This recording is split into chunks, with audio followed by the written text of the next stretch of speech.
So once the program is running, you can either log in as an admin, you can register, you can go to sessions or invoices. So if you go to register first, you're opened, a new dialog window opens where you can input child information, contact information of the child, as well as select sessions. So if I insert the information first, so once all of the information is inserted, you can then choose a session.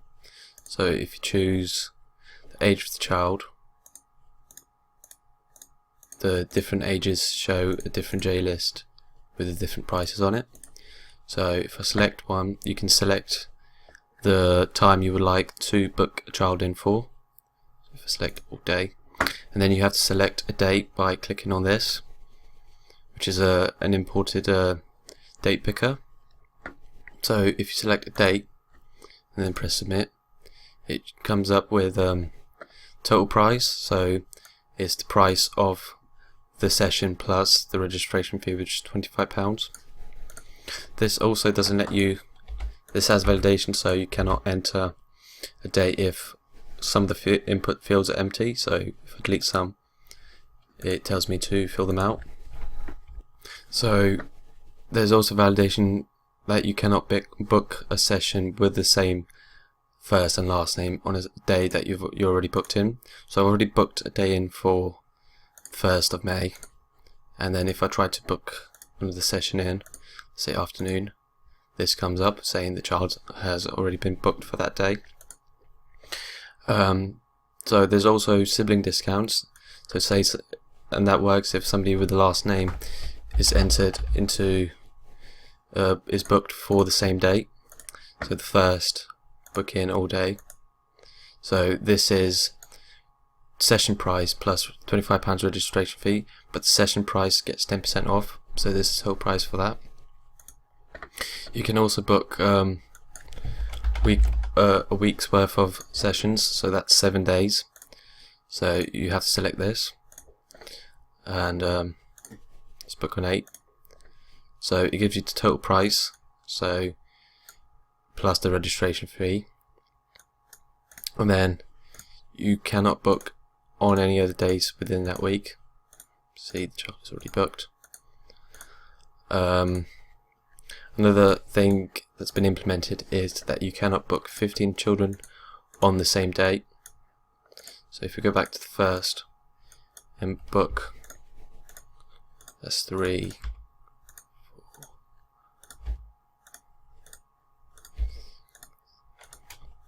And once we get to 15,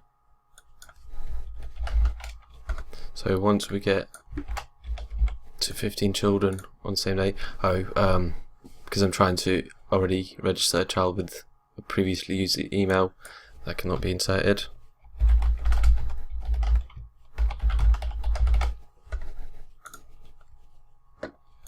So it's not hit 15 children on the same date yet. So if we keep adding new children,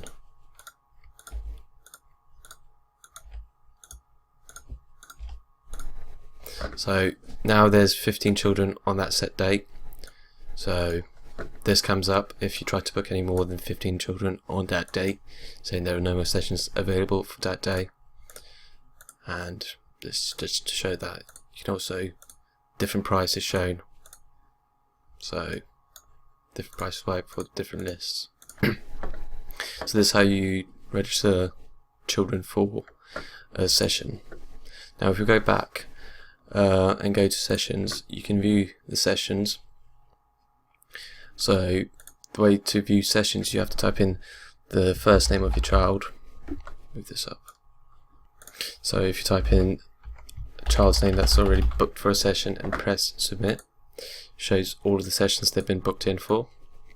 So first name, session date. So if I type in a different name it's been booked in for, those are the sessions. Now you can also see when you log in as an admin, so if we log in with the correct username and password, so once you press submit with the correct username and password, it tells you you're logged in successfully, and a new button appears called records. This allows admins to append records of children already registered. So if we set the name and last name of a child that's already been registered, press submit, just down here, submit, it shows all of the information on that child, and any of these fields can be altered. So if I wish to change, let's say, the address, you'd have to insert it, whatever you'd like to change it, you'd insert it to this, and then you press amend. Then this comes up telling you the changes that you're trying to make. So yes, now you can see the list is refreshed and the new address is shown here. You can also view payments of the children, so you may have to make sure the name's typed in. And this queries, well, not queries, it shows contents of the payments file, and currently this child is booked for session and then a week session.